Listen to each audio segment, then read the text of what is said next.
It's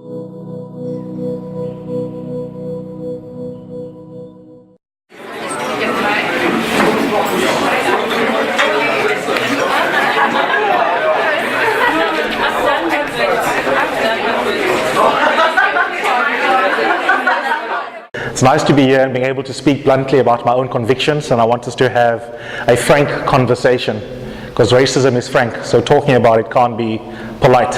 I suspect the biggest difference from where I was at, we were talking about this in the car earlier, is that I'm much angrier than I was before, and there's a tonal difference. I have discovered, for example, the joy of saying fuck off in a university setting, which is wonderfully liberating. Whereas previously I would have been incredibly polite, as I was taught at an English high school, at Rhodes University and at Oxford.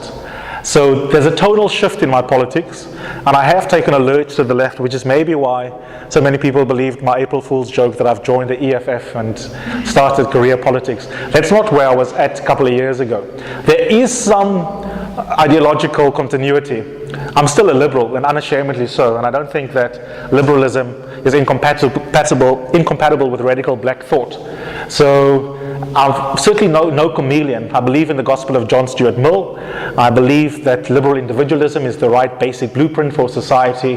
But on very specific racial questions, I think it's very clear that this book is a much more uncomfortable read, especially for my white English liberal friends, than anything else that I've written. So that's a tonal shift that I definitely own. And in fact, I have an essay that speaks to that, entitled Anger Misunderstood, which is a defense of both the moral value and the instrumental value of getting angry and demonstrating anger in conversation. I'm not going to touch on that here unless it comes up in conversation. I sort of randomly picked one or two essays that I just want to give you a high-level description of.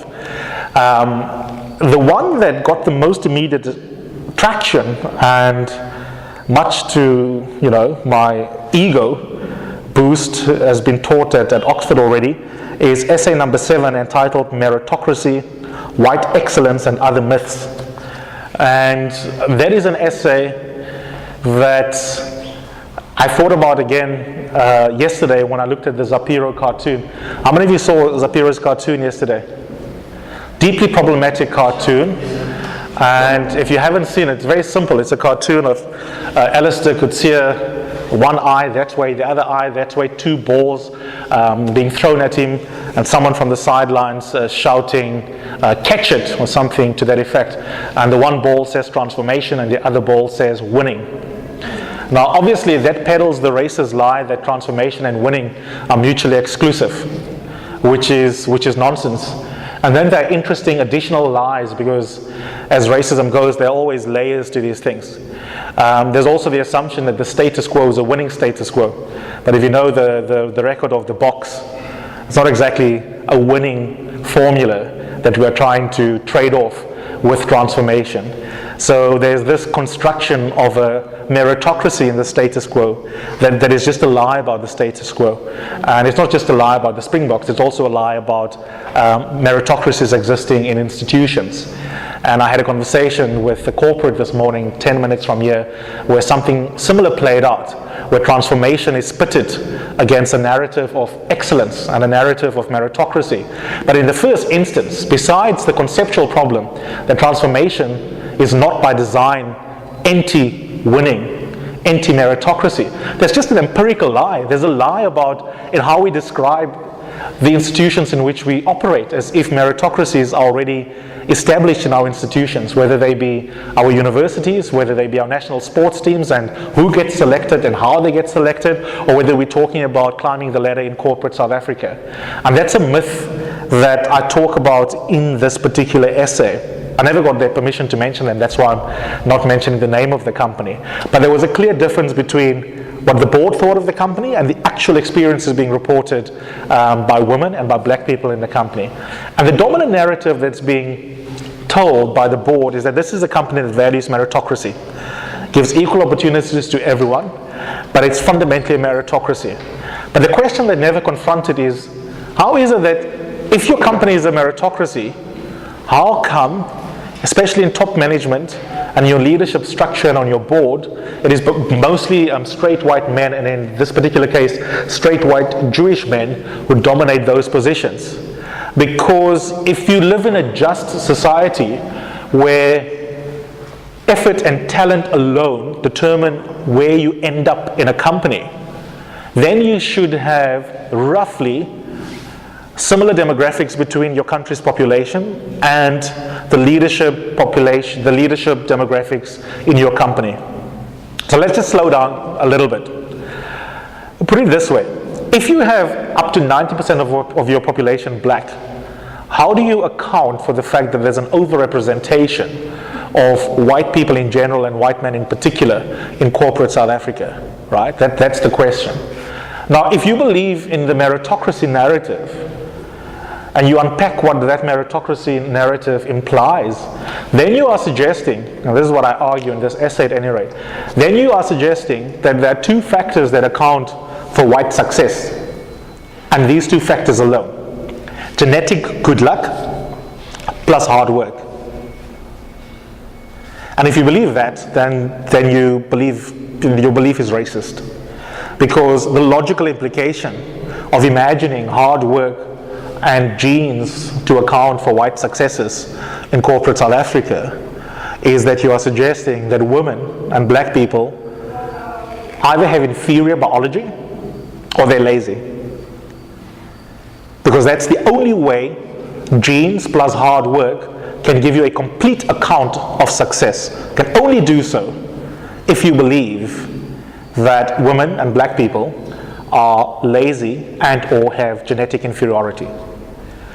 So if you accept that it's obviously not the case, that Mother Nature randomly distributes talents amongst the human population, then it means that even if some part of the story of how Meneer van der Merwe became the CEO involves 10,000 hours of hard work, that it can never be the complete story.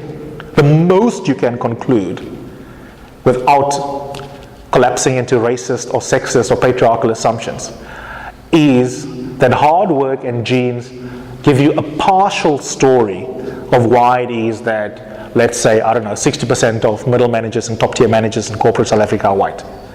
That's the most you can conclude. It leaves the obvious question: what accounts for the full story? And the answer is not particularly rocket science. It is centuries and centuries and present day institutional racism that continues. And that kind of structural inequity that is based on colonialism, apartheid, and everyday racism that continues in our institutions is the missing part of the explanation for why you have disproportionate representation of men and disproportionate representation of white people in key positions in society, leadership positions. Your top students, I was at a FVZS graduation ceremony a week or two ago, and of the handful of students who get their degrees with distinction, 99% of them that went across the stage were white.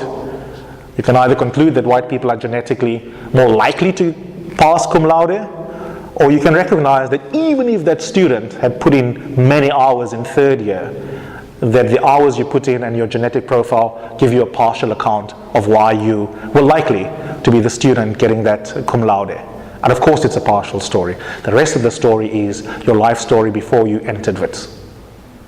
And that has nothing to do with genes, got nothing to do with effort, got everything to do with the structural inequities that determine what your prospects are in first year to be that student that will get one of the few cum laudes by the time you graduate.